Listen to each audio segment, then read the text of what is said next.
Today what we are going to talk about in this video blog is creating an advertising pool. One of the subheaders to this is, I called it, we can't swim in an empty pool. Meaning that, look, we need to find a way to generate revenue to pay for advertising campaigns. If advertising campaigns can't create enough revenue and can't generate enough revenue to produce on their own, we can't continue to do those sorts of advertising options.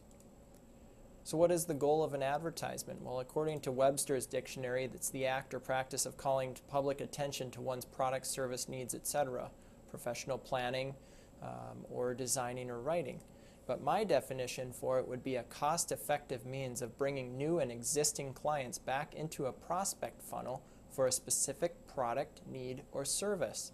So for instance, if we had a customer base, we would want to make sure that what we're trying to capture, number one, is their email, an interest, or some sort of phone contact information to get back to these people, because we need to make impression on them one time, but usually it takes 3 to 4 times for an individual to finally commit to something once they first hear about it or learn about your product or service. So we want to get them in front of you, but then capture enough information that we can continue to bring them back into your site. So for instance, in this case, our prospect funnel would be for somebody who has lack of energy. So our prospect, what we're looking for is someone who lacks energy, because usually that lack of energy is coming from a sleepless night, or that sleepless night is coming from back pain, which can then lead to different supplements maybe that they're trying to take in order to get that. But obviously then it brings in referrals, because if they figure out how to take care of this lack of energy, sleepless nights, and back pain, what could end up happening is this individual could then refer, say, their son or their daughter who sprains an ankle, or a friend or relative they know who sprains an ankle, and now they're in seeing physical therapy and going to sport athletic program, meeting with our dietitian, and then moving on to then sending another referral of maybe a friend of theirs in school that said, hey, this hardcore program or student athletic program is pretty cool. So again, the whole idea is just get people into the funnel, because if we can figure out how to get them into the funnel through any of these categories, whether we're advertising for a lack of energy or a sleepless night or back pain, we're getting specific here. If we're advertising just for a sprained ankle or physical therapy or a student athletic program, the idea here is to get people in the funnel to really start dissecting what their needs are. But we can't do that if we're not in front of them. So the next thing that we want to do is catch them. But what is the catch? What truly is the catch here? Well, effective advertising takes focus, okay? It takes serious focus. And a lot of times, too many people try to bait one hook with 3 different power baits. But when was the last time you caught a huge muskie, or when was the last time you caught a huge fish on a leech, a worm, and a minnow? I haven't seen it before. Usually it scares fish away. You need to focus just the leech, or focus on just the minnow, or just the power bait in that worm. So we're getting rid of this idea of trying to throw everything in one ad. So let's create ad with separation. For instance, in an orthopedic clinic, you might want to have just one ad with pain, or one ad with injury, or one ad focusing on arthritis. Again, you don't need to say, hey, if you have pain, injury, arthritis, you hurt yourself. If you have pain that's from an old injury, or if you have arthritis that's come on from degenerative joints and is causing pain and more injury, I mean, come on, it gets overwhelming. So let's just focus on, hey, one specific area. And if we can do that, we can also be more effective in what we're trying to accomplish. The other thing is we want to tell a story. This kind of ties the knot between the neurons and really strengthens what our message is trying to portray. So let's paint a picture by telling a story. Take a look at this. This is a memory game. Focus on each object, study the objects, and memorize which objects you see. Now let me tell you a short story about those objects. Bob is a construction worker who is in a lot of pain. When Bob gets out of bed each morning, he feels pain in his lower back, to the point where he cannot even bend over to put on his own socks. Bob can even tell when it's going to rain outside. The pain is slowing Bob down. As he looks at his watch, he notices It is taking too much time to get ready. Bob hurries to brush his teeth, but notices pain in his elbow. Bob reaches for his lunch and his cell phone to call Rejuve Medical. No more pain. What a gift. Now when we look at these objects again, study them. Notice the story, how it connects the objects together. And now if I tell you, can you recall it? Of course we can, because you know what? Bob was a construction worker who got out of bed feeling pain to the point where he couldn't put his socks on. And then he knew that it was going to rain outside, and when he was in a hurry, he looked at his watch, he brushed his teeth, and grabbed his bag of lunch and his cell phone before calling Rejuve Medical. Boy, what a gift to relieve the pain. So the average person can only store up to 5 items in their short-term memory bank at a time. So stories tighten the neurons like fibers in a rope, really pulling the whole story together. Here's how the mind relates and how the mind works together in relationships. Advertising has excitement. There is a reason why in this ad, there's a reason why at the top of the brain there's an individual jumping from the logical side, the logical being on the left part of the brain, to the exciting side, more emotional on the right side of the brain. So these emotional connectors are always meeting with logical connectors, and that's how we make decisions. But see, it always starts in logic, and logic is so boring, and nothing catches the attention of logic better than something that's emotional. And if we can connect those emotions, it's great. So what we're trying to do is paint on the mind a blank canvas, the mind being a blank canvas, and we want to paint these ads, paint these pictures, just burn into the memory different songs and music that will help us visualize such things. So advertising simply takes the logical side of the brain and the emotional side of the brain, and we bridge the gap, and we just continue to bridge that gap. The mental path simply works like this. One has a need or a void. A thought is born on the left-hand side of the brain, on that logical side of the brain. We say, gosh, there's this void in my life. I need to correct this void. Well, then we respond to emotion, whether it's through a radio ad and we hear the music. The audio is typically what we hear first, something audio. And then we start to take that audio and we start to become more curious, and we begin to explore it, and we start seeing visual objects. That's why we start seeing a billboard, or we start seeing some other advertisement or a Facebook ad or something.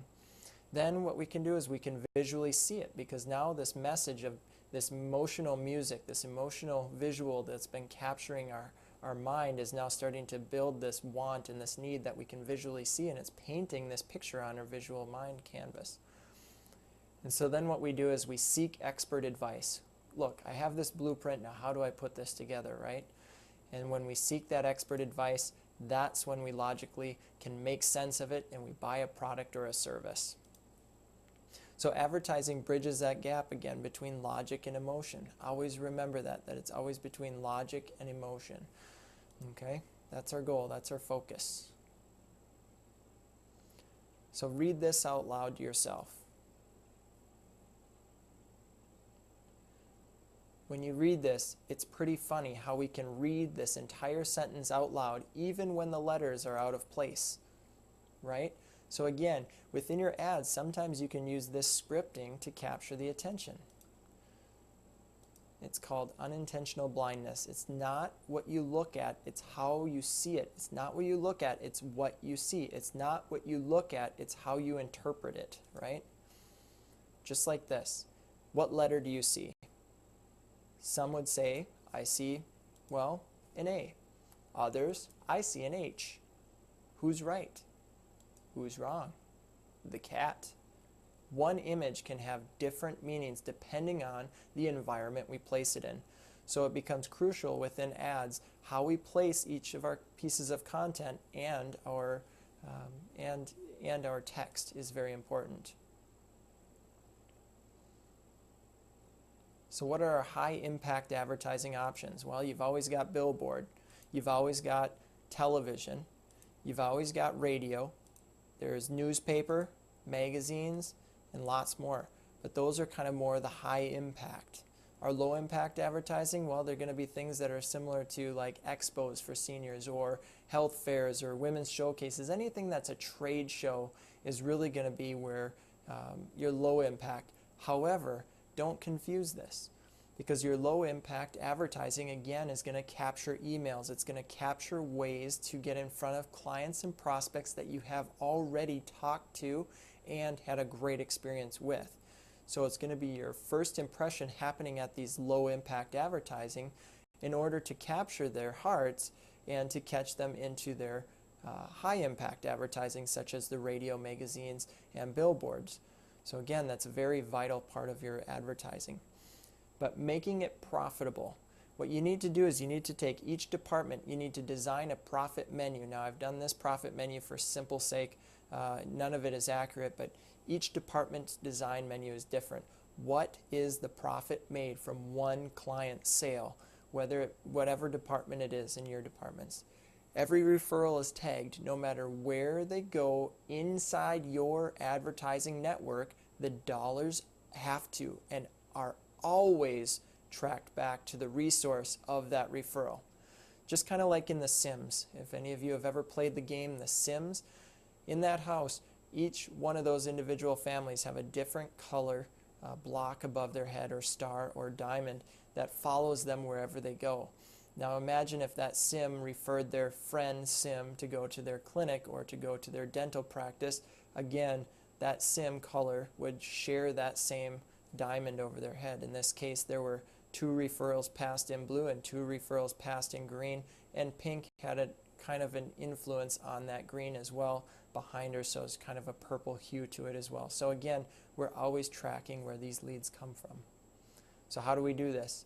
Well, again, we're going back to that dual funnel system. Purple, she falls through the system because she comes in for an ad that talks about lack of energy. After doing diagnosis, we find out that she has lack of energy because she has sleepless nights. Well, why are these sleepless nights happening? Because it's from back pain. And what's causing this back pain? Well, various reasons. And we find relief with it, and there's some supplements purchased with it, and she then tracks through. So the ad cost us $500 to get her in on a lack of energy ad. Then the sleepless nights, after she saw Dr. Baumgartner, maybe profited us $100. Again, with Dr. Baumgartner, maybe $300 and $50 in supplements. And really, we lost $50 because the ad, the meeting with Mary, the meeting with Dr. Baumgartner, and then the supplements, it still didn't average anything. So was that an effective marketing? Some would say no. Unsuccessful. But that's wrong. Because then Mary, who had a good experience, comes back through the funnel because she refers her son. Her son sprained his ankle. So he's going through physical therapy, and while he's going through physical therapy, he hears about our hardcore student athletic program. So he jumps on board. And after meeting with our dietitian, again, he sends another referral. But how does this all pan out? A sprained ankle, visit with Dr. Baumgartner. Well, that's $300 profit. Physical therapy, $100 profit. Hardcore, well, another $100 profit. A meeting with our dietitian, another $100 profit. So what was the total? Total of $550 from one referral, again, from the lack of energy ad. So we must track that back because the second month is already paid for, and we can bank $50 for that one ad. So that was successful. So in essence, we're creating an advertising pool of available funds. So I hope this makes some sense. Start tracking and going back into your advertising and really study and really focus what it is that you're trying to accomplish. Really focus on who is that avatar, who is that perfect client you would love to see. And then watch how they flow through your organization. When they come in, watch what departments they move through, where the profits come from them, and then really find out if they're sending referrals over and how your other patients or clients relate to those individuals and how that money is generated.